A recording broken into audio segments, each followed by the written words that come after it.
28 for a combo. Come on, guys, that's not horrible. 30 in a regular class, that's a lot. That's not horrible.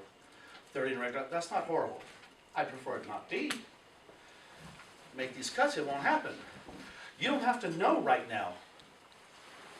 Finally, no, not finally. Then we have drop one admin. For years, we have had the superintendent also run Elton School, to a good degree or worse. It would depend on the person. It depends on the person and the circumstances under which they went in. If they went in under a law and order, it went. And it's not a permanent thing. Remember, it's not even my first thing. It is if you have to go that far, there's $77,000 in savings. I say 77 because you probably need extra DO help. And I'm going to concede that. And you throw a stipend their way, my gosh, you don't make it hard for poor people doing this stuff. But you've got the superintendent over there basically in charge. He's busy, he's doing stuff, he's finding money. But you got help from the other principal and the other principal and lead teachers, and you work out a system of some kind. And it's funny, Misty, because when you brought up that whole discipline thing, and Vicki 2 months ago the discipline thing, you're right. Once we get that down, and we should get that immediately and stop a lot of this other stuff, that really should be job one. Without complaining about it, just get it done. We can do that. We can survive. A whole lot easier, and that cut is much further from the kids. They don't even know who our superintendent is sometimes. I mean, did you when you were a kid? I didn't know who they were. Mr. Moss was my principal in Bakersfield. I made fun of his name. Once right in front of him, and I didn't know that was him. Don't do that, by the way. Finally, there's a very small savings here if you're going to combo up TK. Now, guys, I'm not advocating anything. Just be smart. If you've got a bunch of TK kids, put a teacher there. If you don't, don't. We don't know what we're getting for kindergarten and TK combined. We never do. We have a good guess. But don't start pinking them off just in case this is the one year that no kindergartners ever come here. That's not going to happen. So let's stop. Stop even talking about the what ifs. My colleagues aren't going to tell me about the what ifs. They know that they may have to be an assignment they don't like. And I heard from the likeliest of them saying, I'll do my very best to make that work. And you have to write a waiver for it. Now you can't have allergies to waivers. You just waived us a math teacher, best math teacher we've had in years. One of the best, I should say, because we had an awesome one before. Okay, we just had one. She did great. She doesn't eat lunch with me anymore because she's working with her kids. What a waste of time. She didn't be talking to me. But she's in there all the time. And waking up, she's there before me, and I used to come the earliest. I don't have kids at home anymore, so I can't get out. So we have this available. We have a departmentalized thing going on at junior high, and we've got the teaching getting tighter. And it gets tighter as long as we can keep people where they're really good. But I've not even mentioned the biggest benefit of this yet. If you can suck up those cuts that are not going to be comfortable. The biggest benefit is this. We need, I'm not going to, specialist teachers in junior high, a couple of them. One we want back real bad, okay? And we need another specialist teacher up in junior high. And it's not to just degrade those or disrespect those who get hired in August. I was hired in August here, darndest thing. But you know, much bigger pick in the spring. We can get this stuff done ahead of time. You can go hire this year for next year already.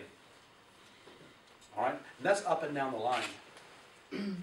Now, the advantages of not pinking.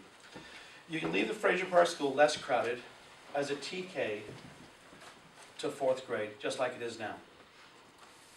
You can leave El Tejon alone with 5-8.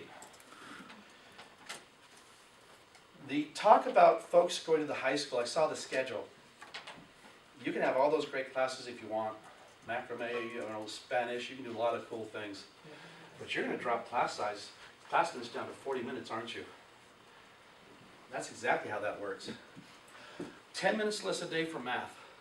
10 minutes less a day for English. Okay, if Andrea was here, I'd ask her, is there a kid in the district that could go with 3,600 less minutes of math before you send them off into high school? And we have some smart kids too. Okay? No would be the answer. I can pretend she just said no. No, can't happen. And all the intermediate things we can do this if they do that. No, stop it. They need class time. Period. Language, same thing. My gosh, they especially need that. No one can afford the 3,600 minute in class time to work on this stuff. The whole principle of uniting it and dividing is understood if we need to. If the savings and if they're guaranteed. But the same district that blew up a budget between September and December probably is not going to predict the savings that well in this either. It's a guess, and I wouldn't be any better. And I just don't see the savings. I don't see that net. And I didn't see it 3 years ago either. And I've not done any emotional appeal about, and the parents are all going to do this, and they're not going to go here, and they're all going to be raising illiterate kids. I didn't say any of that stuff. But there is going to be some commotion about it, and I'll leave that up to whatever. I really don't want these board members turning into what they were. But listen, folks, I know numbers as well as the next guy. And I know decisions, and I make hard ones as well as the next guy. And it's a hard one. But let me tell you, when you're on the campaign trail, and I said, what if I show you where the numbers are? You don't have to cut. Are you going to let your fear make you pink folks that you want back? I know what you would have said then. L-tone sports, saved. Departmentalization, saved. Yes, I saw the schedule, and there's somewhat of departmentalization. There's some flaws with it I'm not going to get into. Ongoing commitment to smaller class sizes. You know, my proposal doesn't even cut the psychologist position. I didn't think that was wise or the best choice. I didn't even put it on this emergency thing either. I just didn't think that was good. It could be. I could be wrong. I'm not an expert on this stuff. It keeps one special ed teacher on each campus. And if it were me, and you're getting a psychologist, put them on the Fraser Park campus right next door to anyone that needs a lot of extra attention. I'm not talking about the teachers either. Hire replacement teachers in the spring, not late August, and no pink slips. You can say you broke it. You can send a message to the community. There's no unemployment costs, no litigation, no grief for teacher families, no school configuration drama for the community, no cost in changing plant sites. I saw the plans. You need a porta potty here and there, and there's some other things too. Was it horrible cost? It was unnecessary costs, and therefore it's a horrible cost. It's a strong statement by the board that today is a new day. And so what I'm suggesting is, there's a lot of what ifs and maybes and whatever. I gave you a bailout right here of what would happen if we can't hit these numbers. You have your first and your second line of defense.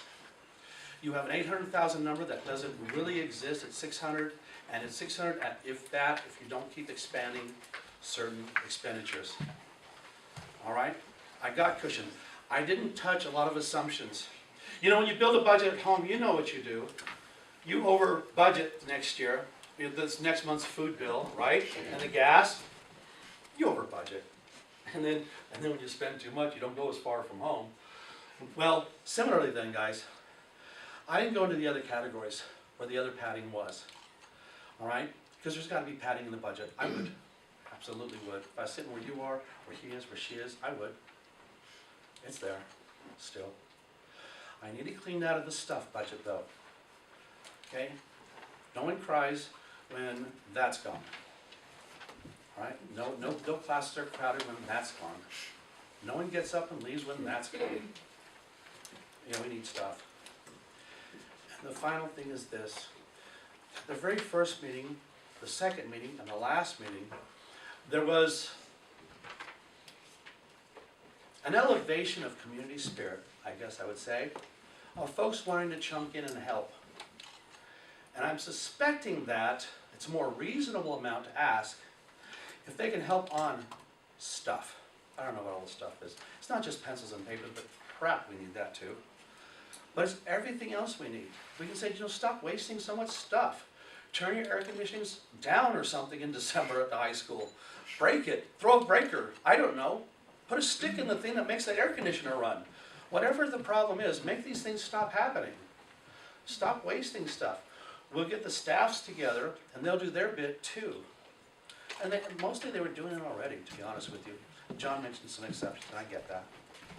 So anyway, that's what I have to say on that. And it answers what our position is on configuration, on paints, on class sizes, and everything else. Okay? It's an alternative plan. Didn't get a lot of attention. Here it is. Presented to you.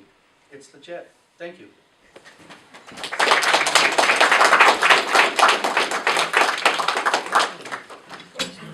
Some questions? Yeah. Chuck, I understand this. Yes, and, I agree. We need to look at everything that we're spending and all of that.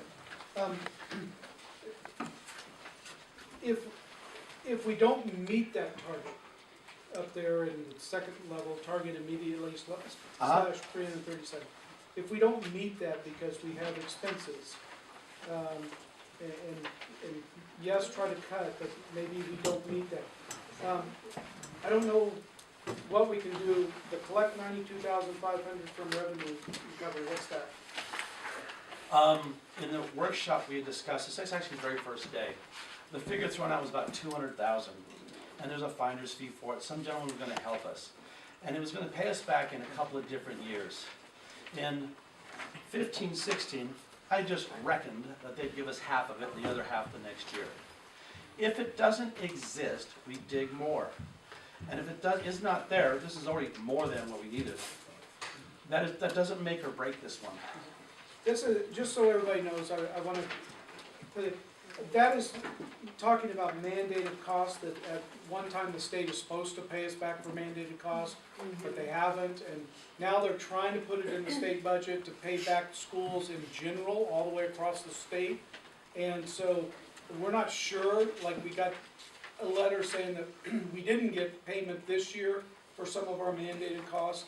So there's no, I just want to make sure that there's no guarantee about that. So on that, I'm just trying to go over so we get everything out on the table. I'm not.